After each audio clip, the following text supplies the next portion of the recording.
نحمده ونستعينه ونستغفره ونؤمن به ونتوكل عليه ونعوذ بالله من شرور أنفسنا ومن سيئات أعمالنا من يهده الله فلا مضل له ومن يضلله فلا هادي له وأشهد أن لا إله إلا الله وحده لا شريك له وأشهد أن محمدا عبده ورسوله أما بعد فإن خير الحديث كتاب الله وخير الهدي هدي محمد صلى الله عليه وسلم وشر الأمور محدثاتها وكل محدثة بدعة وكل بدعة ضلالة وكل ضلالة في النار. أعوذ بالله من الشيطان الرجيم. بسم الله الرحمن الرحيم. يا أيها الذين آمنوا اتقوا الله حق تقاته ولا تموتن إلا وأنتم مسلمون. يا أيها الناس اتقوا ربكم الذي خلقكم من نفس واحدة وخلق منها زوجها وبث منهما رجالا كثيرا ونساء واتقوا الله الذي تساءلون به والأرحام إن الله كان عليكم رقيبا.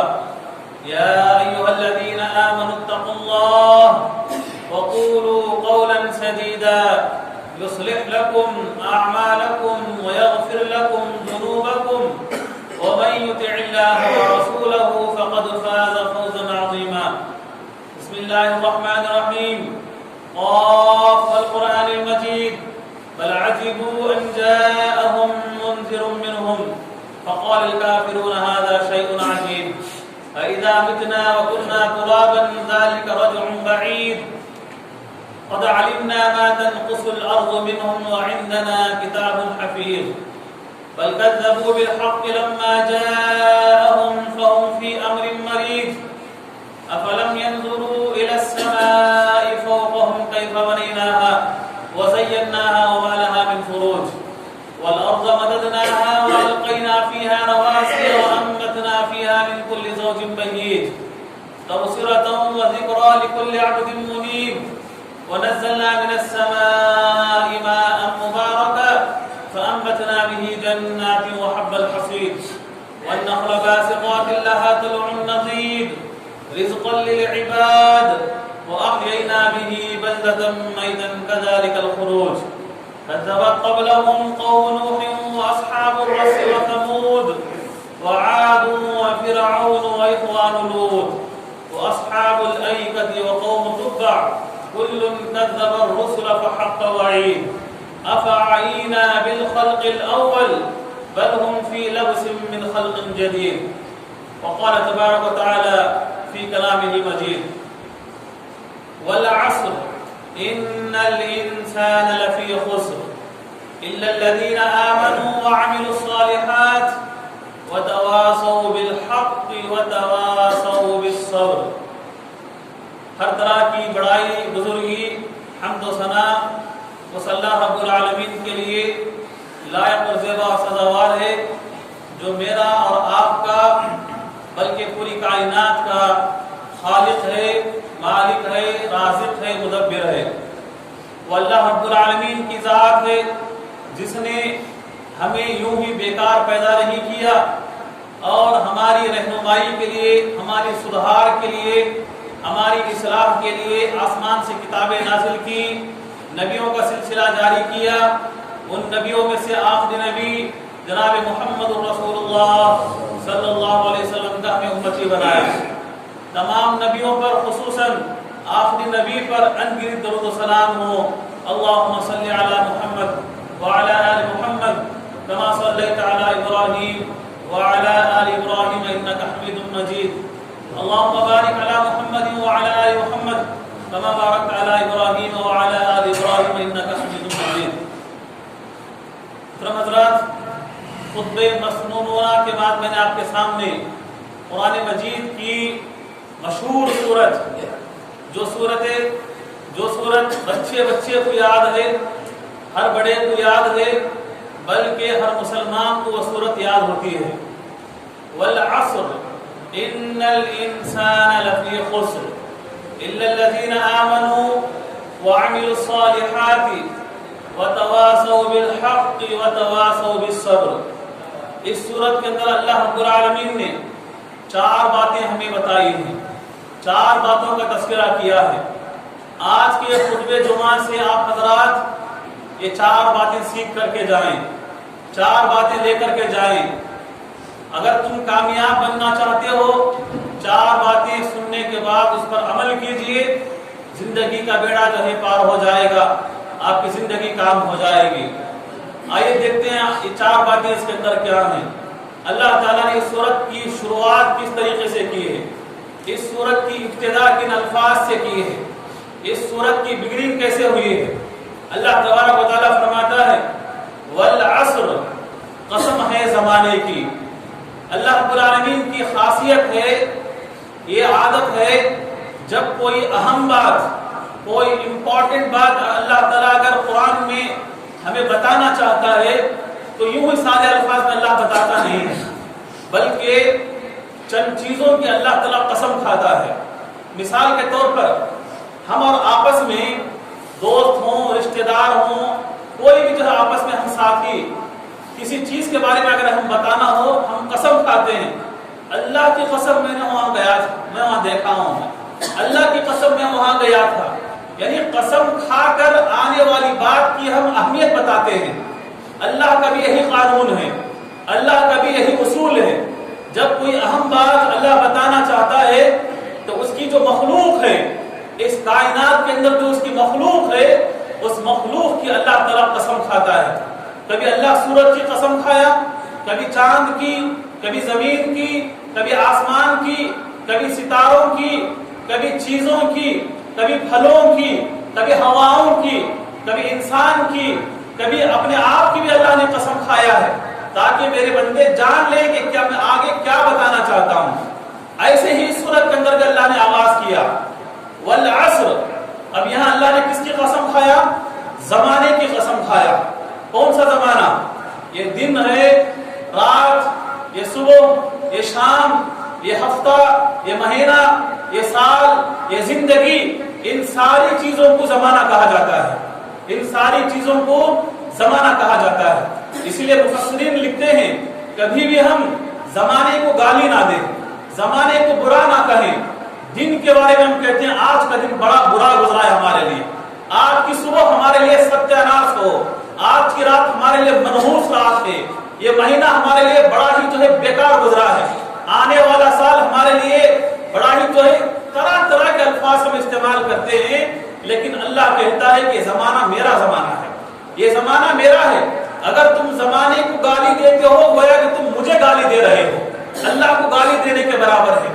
اللہ تعالیٰ قسم کھا رہا ہے زمانے کی، چاہے دن ہو، شام ہو، صبح ہو، ہفتہ ہو، مہینہ ہو، سال ہو، پوری زندگی کیوں نہ ہو، ہم کبھی بھی زمانے کو گالی نہیں دے رہا ہے، اللہ زمانے کی قسم کھا رہا ہے۔ والعصر، قسم ہے زمانے کی، ان الانسان لفی خسر، یہ بات اہم ہے۔ اللہ نے قسم کھایا کس لیے؟ یہ آنے والی بات، یہ اگلی بات بتانے کے لیے۔ کون سی ہے اگلی بات؟ ان الانسان لفی خسر، اللہ نے قسم کھا کے بتلایا اے میرے بندو ان الانسان لفی خسر، انسان گھاٹے میں پڑا ہوا ہے، انسان نقصان میں ہے، انسان لاس میں ہے، پروفٹ میں نہیں ہے اور فائدے میں نہیں ہے، انسان گھاٹے میں پڑا ہوا ہے۔ اور یہاں سوچنے کی بات ہے، اللہ نے مسلمان کا لفظ نہیں کہا، مومن کا لفظ نہیں کہا، بلکہ انسان کا لفظ کہا ہے۔ انسان کے اندر مومن بھی آ گئے، مسلمان بھی آ گئے، کافر بھی آ گئے، یہودی بھی آ گئے، عیسائی بھی آ گئے، سب کوئی اس کے اندر آ گیا ہے۔ اللہ نے جنرل بات کہی ہے، عام بات کہی ہے، ان الانسان لفی خسر، قسم ہے زمانے کی، میں زمانے کی قسم کھا کر کہتا ہوں کہ انسان گھاٹے میں پڑا ہوا ہے، نقصان میں پڑا ہوا ہے، وہ پورا کا پورا انسان جو ہے گھاٹے کی طرف جا رہا ہے، نقصان کی طرف جا رہا ہے۔ اب سوال یہ پیدا ہوتا ہے کہ آخر کامیاب کون ہے؟ جب اللہ نے کہا کہ سارے کے سارے انسان گھاٹے کے اندر ہیں، کامیاب کون ہے؟ کون سکسیسفل انسان ہے؟ اگر میں یا آپ اگر سوچیں، ہم زمانے کے دنیا کے اعتبار سے ہم سوچتے ہیں، اگر سب سے بڑا اگر کوئی مالدار ہے جس کے پاس بنگلے ہوں، گاڑیاں ہوں، ہم سوچتے ہیں کہ کامیاب وہی ہے، اس کی زندگی اچھی ہو گئی۔ اگر کوئی انسان زندگی میں اسے بڑا عہدہ مل گیا، بڑی عزت اسے مل گئی، ہم سوچتے ہیں کہ چلو اس کی دنیا کامیاب ہو گئی۔ لیکن اللہ کی نگاہ میں وہ کامیاب نہیں ہے۔ اللہ کی نگاہ میں بڑا سا بڑا ریچسفل انسان جو ہے کامیاب نہیں ہے۔ اللہ کی نگاہ میں سب سے بڑا عہدے والا بھی کامیاب انسان نہیں ہے۔ پھر آخر کامیاب کون ہے؟ سوال ہم سے یہ ہے کہ کامیاب کون ہے؟ اللہ نے اس کا جواب بھی آگے والی آیتوں میں ذکر کیا ہے۔ کامیاب بننا چاہتے ہیں کوئی بھی انسان، مسلمان ہو، کافر ہو، مشرک ہو، یہودی ہو، عیسائی ہو، کوئی بھی ہو، کامیاب بننا چاہتا ہے، چار چیزوں پر اسے عمل کرنا پڑے گا۔ چار چیزوں پر اسے عمل کرنا پڑے گا۔ پہلی بات الا الذین آمنوا، دوسری بات وعملوا الصالحات، تیسری بات وتواصوا بالحق، چوتھی بات وتواصوا بالصبر۔ یہ چار باتوں پر عمل کر لو، آپ کی زندگی کا بیڑا غرق کامیاب ہو جائے گا، آپ کی زندگی کامیاب ہو جائے گی۔ یہ اللہ کی گارنٹی ہے، یہ میری گارنٹی نہیں ہے۔ آپ کو یقین نہ ہو، قرآن اٹھائیں، اما پارہ سورۃ العصر سب سے چھوٹی سورتوں میں اس کا شمار ہوتا ہے۔ کبھی توفیق ہوئی قرآن اٹھائے، ترجمہ پڑھیں، اللہ اس کے اندر کیا کہنا چاہتا ہے، تب آپ کو یقین آئے گا کہ ہاں یہ واقعی اللہ کی کہی ہوئی بات ہے۔ کامیابی ہمیں چاہیے، سب سے پہلے کامیابی کا سب سے پہلا زینہ، کامیابی کا سب سے پہلا سٹیپ، کامیابی کی سب سے پہلی سیڑھی، کامیابی کا سب سے بڑا قدم الا الذین آمنوا، ایمان کی دولت جسے مل گئی وہ انسان کامیاب ہو گیا۔ ایمان کی دولت جسے ملی وہ انسان کامیاب ہو گیا۔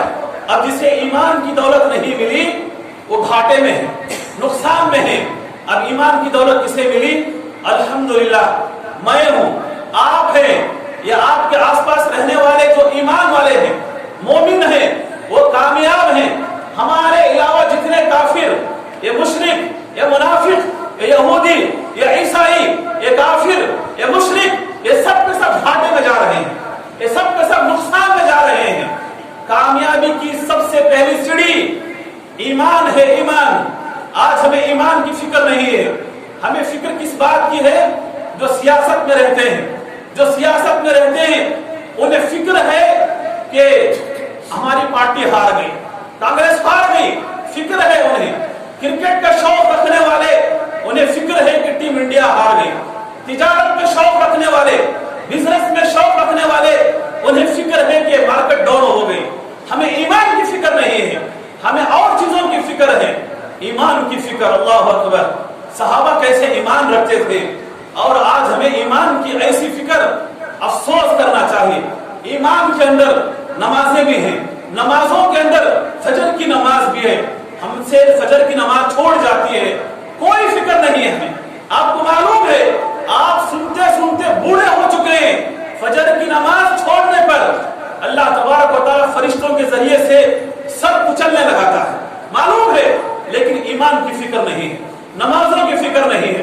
فجر کی نماز چھوڑنے پر شیطان کانوں میں پیشاب کرتا ہے، معلوم ہے، لیکن نمازوں کی فکر نہیں، ایمان کی فکر نہیں۔ آپ کو معلوم ہے، فجر کی نماز چھوڑنے پر قبر ہی میں سزا ملتی ہے، عذاب ملتا ہے، معلوم ہے، لیکن ایمان کی فکر نہیں، نمازوں کی فکر نہیں ہے، فکر دوسری چیزوں کی ہے۔ کامیابی چاہتے ہو، ایمان کی فکر کریں۔ ایمان بتاؤ صحابہ کے اندر کیسا جذبہ تھا ایمان کا۔ مشہور صحابی حضرت عبد الرحمن بن عوف رضی اللہ تعالیٰ عنہ، صحابہ کا نام یاد کرو، دیکھو ایمان کی کیسے فکر تھی ان کے اندر۔ عبد الرحمن بن عوف مکہ چھوڑتے ہیں، ہجرت کر کے مدینہ آتے ہیں، مدینہ آنے کے بعد سب سے پہلے مسجد آتے ہیں، مسجد نبوی، پیارے نبی صلی اللہ علیہ وسلم سے ملاقات کرتے ہیں۔ پیارے نبی دیکھتے ہیں کہ عبد الرحمن تمہاری سواری کہاں ہے؟ کہتے ہیں اللہ کے رسول چھوڑ دیا میں نے۔ پوچھتے ہیں تمہارا مال کہاں ہے؟ عبد الرحمن مال کہاں ہے؟ اللہ کے رسول چھوڑ دیا میں نے. اے عبد الرحمن تمہاری بیوی کہاں ہے؟ اللہ کا رسول چھوڑ دیا میں نے. اے عبد الرحمن اولاد کہاں ہے تمہاری؟ اللہ کا رسول چھوڑ دیا میں نے. عبد الرحمن آخر تم اپنے ساتھ کیا لائے ہو؟ نہ تمہاری سواری ہے، نہ تمہارا مال ہے، نہ تمہارے بیوی بچے ہیں، آخر اپنے ساتھ کیا لے کے آئے ہو؟ کہتے اللہ کے رسول میرے پاس کچھ نہیں ہے، ایمان لے کے آیا ہوں. ایمان لے کے آیا ہوں. ایمان ہے تو سب کچھ ہے، ایمان نہیں تو کچھ بھی نہیں. ایمان نہیں تو کچھ بھی نہیں. ایمان بڑی دولت ہے، اللہ کی طرف سے عظیم نعمت ہے. اللہ نے کہا الیوم اکملت لکم دینکم واتممت علیکم نعمتی. نعمتی اللہ نے ایمان کو، دین کو میری نعمت کہا ہے. کہا کہ جسے ایمان مل گیا اس کو میری نعمت مل گئی، اس کو میری نعمت مل گئی. اس کے بعد کیا ہوا؟ اللہ کے نبی صلی اللہ علیہ وسلم دعا دیتے ہیں، خوش ہوتے ہیں. عبد الرحمن فکر کرنے کی ضرورت نہیں، تمہارے پاس کچھ نہیں، ایمان تم لے کے آئے ہو، تمہارے پاس ایمان ہے تو سب کچھ ہے، ڈرنے کی ضرورت نہیں. عبد الرحمن بن عوف رضی اللہ عنہ آگے نکلتے ہیں مدینے کے اندر. ایک دوسرے صحابی سے ملاقات ہوتی ہے، سعد بن ابی وقاص رضی اللہ تعالیٰ عنہ. عبد الرحمن بن عوف کو دیکھنے کے بعد کہتے ہیں عبد الرحمن کہاں سے آئے ہو؟ کہتے ہیں میں مکہ سے ہجرت کر کے آیا ہوں. سعد بن ابی وقاص رضی اللہ تعالیٰ عنہ کہتے ہیں کہ عبد الرحمن ڈرنے کی ضرورت نہیں، ہم انصار ہیں. ہم کون؟ ہم انصار ہیں، ہم مدد کرنا جانتے ہیں. تم مہاجر ہو، تم ہجرت کر کے آئے ہو، آؤ میرے ساتھ، یہ میرا گھر ہے، یہ میرا گھر ہے، یہ اس کے دو حصے کر رہا ہوں میں، آدھا میرے لیے آدھا تمہارے لیے. آؤ عبد الرحمن یہ میرا باغیچہ ہے، اس کو دو حصے کر رہا ہوں، آدھا میرے لیے آدھا تمہارے لیے. عبد الرحمن آؤ ادھر، یہ میری دو بیویاں ہیں، ایک کو میں طلاق دے رہا ہوں اور ایک کو تم شادی کر لینا. عبد الرحمن بن عوف کہتے ہیں اللہ اکبر، یہ غیرت ہمارے اندر آنی چاہیے، ہر ایک کے سامنے ہم ہاتھ نہ پھیلائیں. عبد الرحمن بن عوف کہتے ہیں میرے بھائی سعد مجھے کسی بھی چیز کی ضرورت نہیں، نہ تمہارے گھر کی، نہ تمہارے باپ کی، نہ تمہاری بیوی کی. ذلنی علی السوق، اے سعد مجھے بس اتنا بتاؤ کہ مدینے کا بازار کہاں ہے، مدینے کی مارکیٹ کہاں ہے. سعد بن ابی وقاص رضی اللہ تعالیٰ عنہ کہتے ہیں کہ سیدھا چلے جاؤ، مدینے کی مارکیٹ وہاں مل جائے گی، مدینے کا بازار ملے گا. جاتے ہوئے قرض میں تھوڑے سا جو ہے اناج لیتے ہیں، جاتے ہیں مارکیٹ کے اندر بیچتے ہیں اور ادھار واپس کر دیتے ہیں. جتنا کچھ منافع بچا تھا اگلے دن پھر اس کے اندر کچھ خریدتے ہیں، پھر تجارت کرتے ہیں، پھر بزنس کرتے ہیں. اللہ نے ایمان کی وجہ سے ایسی برکت دی اس کے اندر، ایسی برکت دی. چند سالوں کے اندر عبد الرحمن بن عوف مدینے کے ٹاپ 10 میں شمار ہو گئے مالداروں کے اندر. ایسے اللہ تعالیٰ نے برکت دی. کس کی وجہ سے؟ ایمان کی وجہ سے. ایمان کی آپ حفاظت کیجیے، آپ زندگی میں آگے بڑھو کوئی بات نہیں، تجارت خوب کرو کوئی بات نہیں، اور آپ زندگی کی کامیابی کی آگے سیڑھے چلے جاؤ کوئی بات نہیں، لیکن ساتھ ساتھ ایمان کی حفاظت کیجیے، ایمان کو گنوانے نہ دیجیے. ایمان کبھی آپ کا ڈیمیج نہ ہونے پائے، ایمان آپ کو اچھا مضبوط رہے، ایمان کی فکر کریں. تو اللہ تعالیٰ کہتا ہے 4 چیزیں کامیابی کی. سارے کے سارے انسان گھاٹے میں ہیں، نقصان میں ہیں صرف 4 چیزوں کی.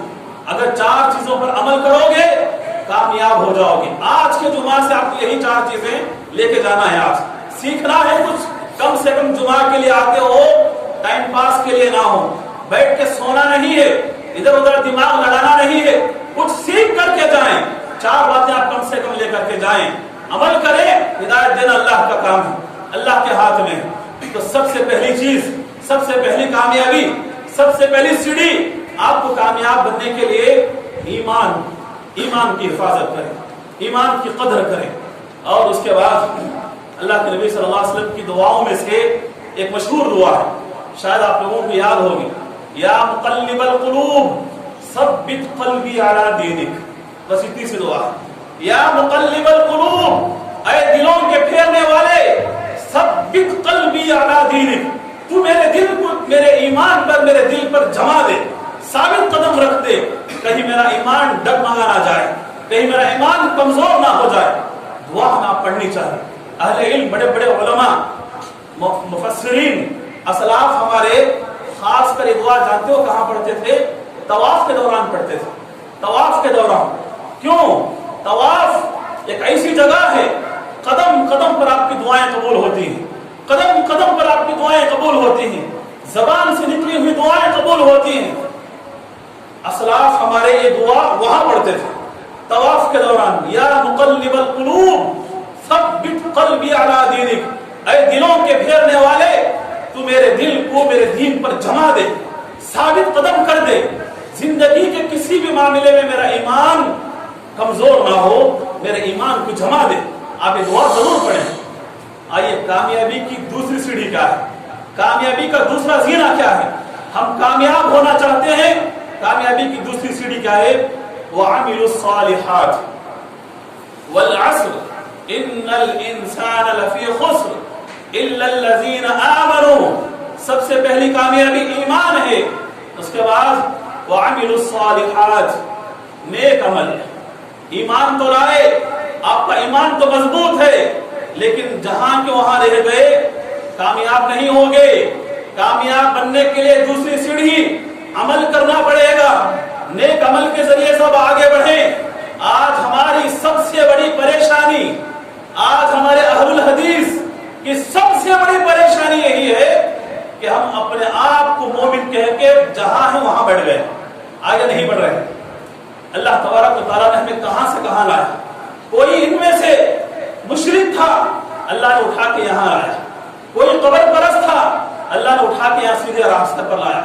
کوئی اپنا ماتھا قبروں میں جا کر ٹیکتا تھا, اللہ نے اٹھا کے اس کو یہاں وہاں سے یہاں لایا.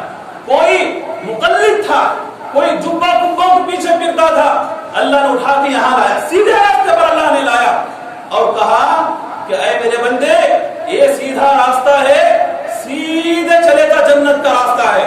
لیکن ہماری پریشانی یہ ہے اللہ نے جہاں ہمیں رکھا وہی بڑھ گئے, آگے نہیں بڑھے. کیوں؟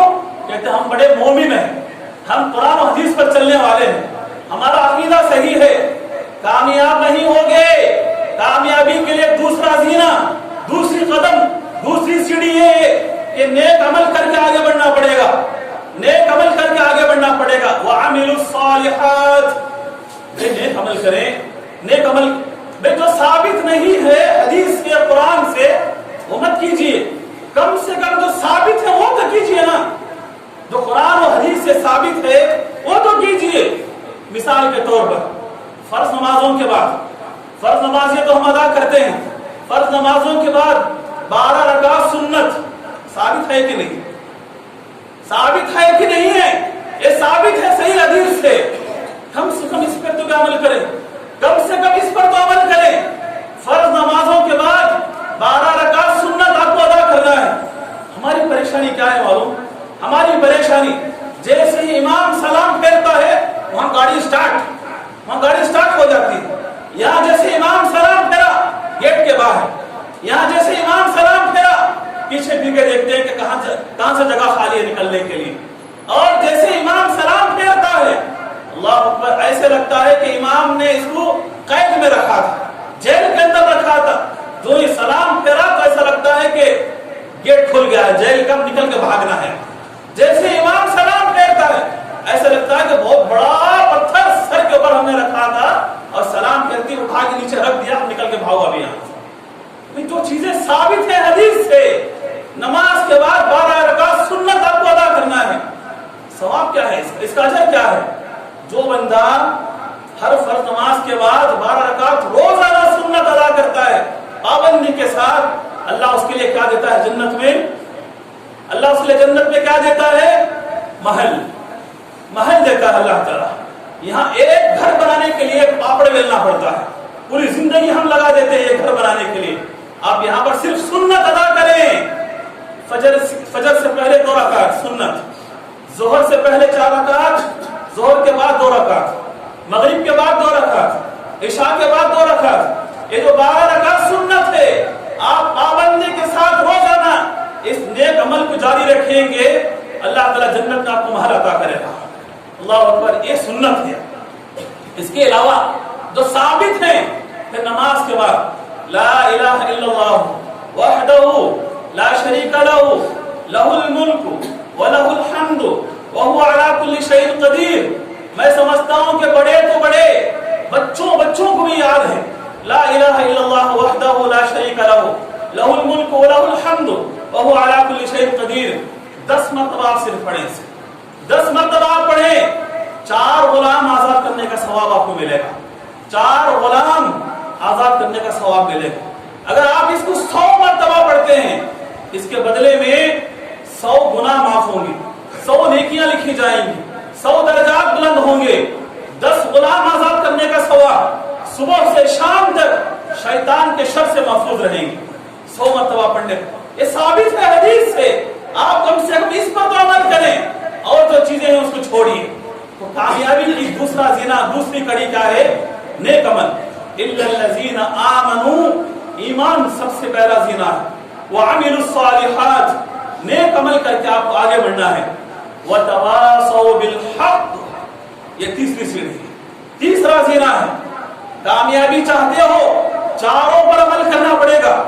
تیسرا زینہ, تیسری سیڑھی, تیسرا قدم یہ ہے کہ آپ وتواصوا بالحق, حق کی دعوت دوسروں کو دیتے رہیں. حق آپ کے پاس ہے, توحید ہے, آپ کے پاس جو ایمان ہے, آپ کے پاس جو دین ہے, اس دین کو لے کر کے آپ اکیلے نہ بیٹھیں, دوسروں کو بتائیں کہ دیکھو بے آج میں نے یہ سنا ہے. مثال کے طور پر آپ کے خطبے جمعہ میں آپ کے سامنے جو باتیں بتا رہا ہوں کہ کامیابی کے لیے 4 چیزیں ہیں. آپ جو باتیں سنیں گے, اگر سننے کے بعد آپ خاموش رہیں تو آپ کے اوپر ایک بوجھ لٹکتا رہے گا. کب تک؟ جب تک آپ دوسروں کو نہیں بتاتے, یہ آپ کے اوپر بوجھ رہے گا. آپ دوسروں کو بتائیں, حق بات کی وصیت کریں. اسی کو کہتے ہیں دعوت, اسی کو کہتے ہیں تبلیغ, اسی کو کہتے ہیں دین کی بات پہنچانا. یہ ہے دعوت تبلیغ, یہ ہے تیسری سیڑھی, تیسرا زینہ. وتواصوا بالحق, پیارے نبی صلی اللہ علیہ وسلم نے کیا کہا؟ بلغوا عنی ولو آیہ, بلغوا عنی ولو آیہ, کہ تمہیں اگر ایک آیت بھی معلوم ہو, بلغوا عنی ولو آیہ, اگر آپ کو ایک آیت بھی معلوم ہے پہنچاؤ دوسروں کو, خاموش نہ بیٹھو. کتنی باتیں آپ سنتے ہیں, جمعہ میں سنتے ہیں, شام کے دروس میں سنتے ہیں, صبح کے درس میں سنتے ہیں, چلتے پھرتے علماء سے جو ملاقات ہوتی ہے وہاں سنتے ہیں, اور آج الحمدللہ موبائل سے کتنی دین کی باتیں آپ سیکھتے ہیں, لیکن بتاتے کیوں نہیں آپ دوسروں کو؟ آپ دین کو پھیلاتے کیوں نہیں؟ سوال میرا یہ ہے, آپ خاموش نہ رہیں. بلغوا عنی ولو آیہ, یہ آیت بھی اگر آپ کو معلوم ہے دوسروں کو پہنچانا ہے. دین کی بات پہنچانے کے لیے جامعہ دارالسلام عمرآباد سے فارغ ہونا ضروری نہیں ہے, جامعہ اسلامیہ مدینہ منورہ سے فارغ ہونا ضروری نہیں ہے. ایک آیت بھی اگر آپ کو معلوم ہے دوسروں کو پہنچائیں, دوسروں کو پہنچائیں. یہ دین کی ذمہ داری صرف علماء کے حد تک نہیں ہے, ہر ایک مبلغ ہے. آپ تاجر ہیں, تاجر کے ساتھ ساتھ آپ مبلغ ہیں, مبلغ ہیں, آپ داعی ہیں. آپ جو ہے کوئی ٹیچر ہیں, کہیں پڑھاتے ہیں, آپ ماسٹر ہونے کے ساتھ ساتھ, کوئی عورت ٹیچر ہونے کے ساتھ ساتھ ایک داعیہ ہے, وہ جو ہے مبلغ ہے. آپ دین کی دعوت کو دوسروں تک پھیلائیں. نبی صلی اللہ علیہ وسلم کا جو آخری خطبہ تھا حج کے موقع پر میدان عرفات میں, پیارے نبی صلی اللہ علیہ وسلم اونٹنی پر بیٹھ کر خطبہ دے رہے ہیں. 24 لاکھ صحابہ کرام وہاں پر موجود ہیں, اور سب کو پیارے نبی صلی اللہ علیہ وسلم نے کہا فَلْيُبَلِّغُ الشَّاهِدُ الْغَائِبُ, اے میرے صحابہ سنو, آج جو میدان عرفات میں کھڑے ہو کر آپ لوگوں سے وعدہ لیتا ہوں, آپ لوگوں سے میں وعدہ لیتا ہوں, آج میں نے دین آپ تک پہنچا دیا ہے, آج میں نے دین تم تک پہنچا دیا ہے. اب تمہاری ذمہ داری ہے کہ اس دین کو دوسروں تک پہنچانا ہے. پہنچاؤ گے کہ نہیں؟ سارے صحابہ ایک آواز ہاتھ اٹھا کے کہیں اللہ کے رسول ہم گواہ بھی ہیں اور انشاءاللہ ہم پہنچائیں گے. یہ نبی صلی اللہ علیہ وسلم کا آخری خطبہ, دین سننے کے بعد دوسروں تک پہنچانا ہے. یہ تیسری سیڑھی. چوتھی بات, اس خطبے کی آخری بات, اور اس سورت کے اندر اللہ نے آخری بات, وَتَوَاصَوْا بِالْحَقِّ وَتَوَاصَوْا بِالصَّبْرِ, صبر سے کام لینا ہے. مطلب دونوں باتیں ایک ہیں. وَتَوَاصَوْا بِالْحَقِّ, جب آپ حق پہنچانے کے لیے آگے نکلیں گے اس کے اندر مشکلیں آئیں گی، رکاوٹیں آئیں گی، پریشانیاں آئیں گی، باتیں سننا پڑے گا، لوگ انگلی اٹھائیں گے، وتواصوا بالصبر، تو ایسے وقت میں آپ کو صبر سے کام لینا، ڈگمگانا نہیں ہے، ہاں غصہ نہیں ہونا ہے اور آپ جھڑکنا نہیں ہے، صبر سے کام لینا ہے۔ پیارے نبی صلی اللہ علیہ وسلم کی زندگی دیکھو، طائف گئے، پیارے نبی صلی اللہ علیہ وسلم کہاں گئے؟ طائف گئے، کس لیے؟ دعوت کھانے کے لیے، بزنس کرنے کے لیے، کس لیے گئے تھے؟ دعوت کے کام سے گئے تھے، دعوت و تبلیغ کے کام سے گئے تھے۔ جب واپس آ رہے تھے تو نبی صلی اللہ علیہ وسلم کے ساتھ کیا ہوا؟ پتھروں سے مارا گیا پیارے نبی صلی اللہ علیہ وسلم کو، گالیاں دی گئی، خون نکلتے نکلتے سارا خون نبی صلی اللہ علیہ وسلم کی جوتیوں میں جم گیا تھا، بے ہوش پڑے ہوئے ہیں۔ شاید کہ میں ہوتا، آپ ہوتے تو پتہ نہیں کتنی گالیاں دے کر کے آتے طائف والوں کو، لیکن نبی کی زبان سے ایک جملہ نہیں نکلا، صبر سے کام لیے، صبر سے کام لیے۔ اور یہ غصہ نبی کو تو چھوڑو، اللہ کو غصہ آ گیا کہ میرا نبی جو دین کی دعوت کے لیے گیا تھا مار کھا کے آیا ہے، اے دو فرشتوں کو اللہ نے بھیجا تاکہ جاؤ میرے نبی کے پاس، ان سے پوچھو اگر میرا نبی صرف اتنا کہے کہ ہاں انہیں پیس دو پہاڑوں کے درمیان، تو طائف والوں کو دونوں پہاڑوں کے درمیان رکھ کے پیس دے رہا۔ فرشتے آئے، پیارے نبی صلی اللہ علیہ وسلم سے پوچھنے لگے، اللہ کے رسول آپ کو طائف والوں نے ستایا ہے، خون کیا ہے، آپ صرف ہاں کہیں، اگلا مرحلہ ہمارا ہے، اگلا کام ہمارا ہے۔ نبی صلی اللہ علیہ وسلم نے صبر کیا، صبر سے کام لیا، کہا کہ طائف والے مجھے جانتے نہیں ہیں کہ میں کون ہوں، جب وہ جان لیں گے انہیں معلوم ہو جائے گا، اور یہ لوگ آج نہیں تو آئندہ جو ان کی نسلیں ایمان لائیں گے، پیسنا نہیں، انہیں کچھ نہیں کرنا ہے، تم یہاں سے چلے جاؤ۔ اللہ کے نبی نے اس وقت صبر کیا، چند سالوں کے اندر، 9 سے 10 سال کے اندر پورا طائف مسلمان ہو جاتا ہے، اسلام قبول کر لیتا ہے۔ دین کے راستے میں دعوت کے ساتھ ساتھ صبر سے بھی کام لینا ہے۔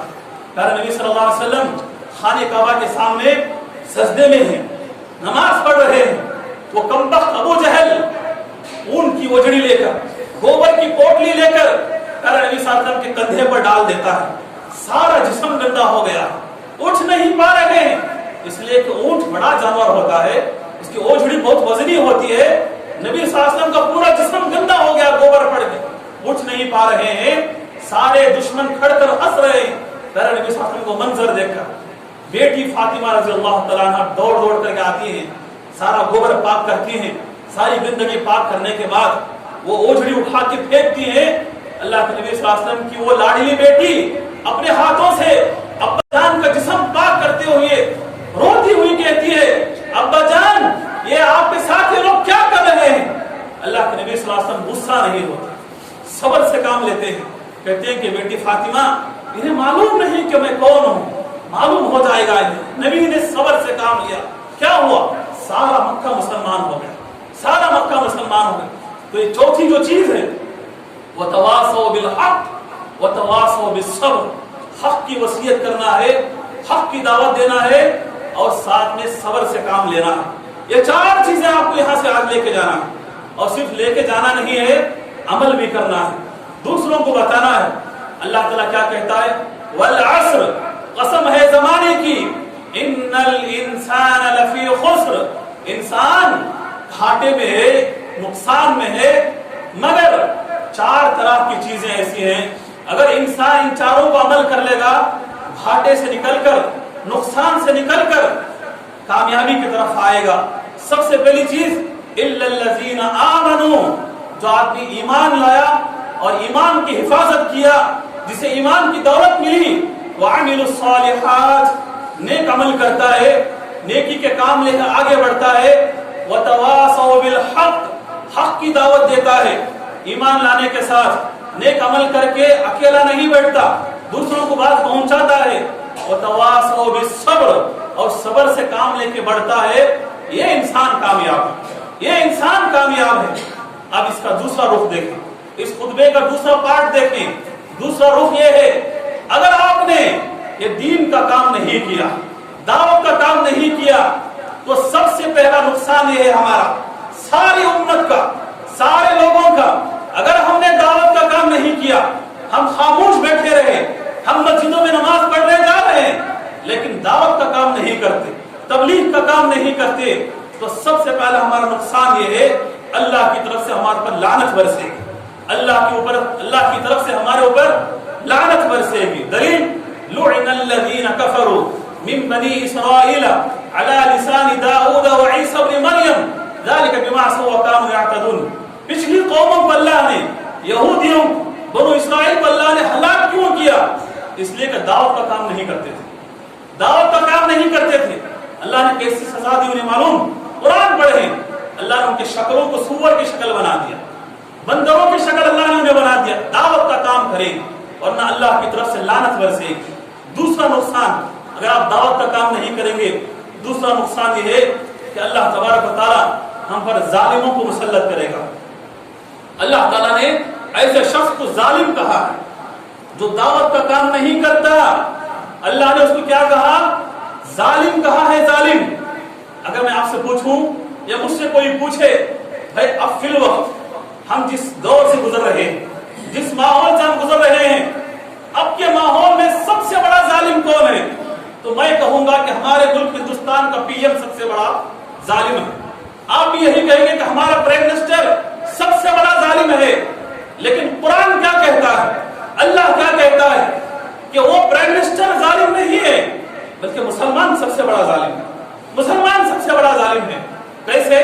دلیل سنیے، وَمَنْ أَظْلَمُ مِمَّنِ افْتَرَى عَلَى اللَّهِ مِمَّنْ كَتَمَ شَهَادَةً عِنْدَهُ مِنَ اللَّهِ۔ جو شخص اللہ کی دولت دین مل جانے کے بعد سن کے چھپا کے بیٹھ جاتا ہے، پہنچاتا نہیں ہے بات، اللہ نے کہا وَمَنْ أَظْلَمُ، سب سے بڑا ظالم ہی ہے جو دین مل جانے کے بعد ہم دوسروں کو پھیلائے نہیں، خاموش بیٹھ جائے، میرا اللہ، میری نماز، میرا گھر، میری بیوی، میرے بچے، میری مسجد، میری تجارت، میں یہ اللہ کہتا ہے کہ ایسا مسلمان سب سے بڑا ظالم ہے، سب سے بڑا ظالم، وہ ظالم نہیں۔ تو یہ دوسرا نقصان، اللہ نے شخص کو ظالم کہا۔ تیسرا سب سے بڑا نقصان، اگر آپ دین کا کام، دعوت کا کام نہیں کریں گے، ہماری دعائیں قبول نہیں ہوں گی۔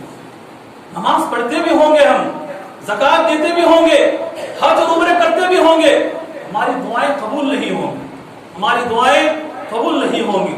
لَتَأْمُرُنَّ بِالْمَعْرُوفِ وَلَتَنْهَوْنَ عَنِ الْمُنكَرِ أَوْ لَيُوشِكَنَّ أَن يَبْعَثَ عَلَيْكُمْ عَذَابًا مِّن فَوْقِكُمْ ثُمَّ لَتَدْعُنَّ فَلَا يُسْتَجَابُ لَكُمْ۔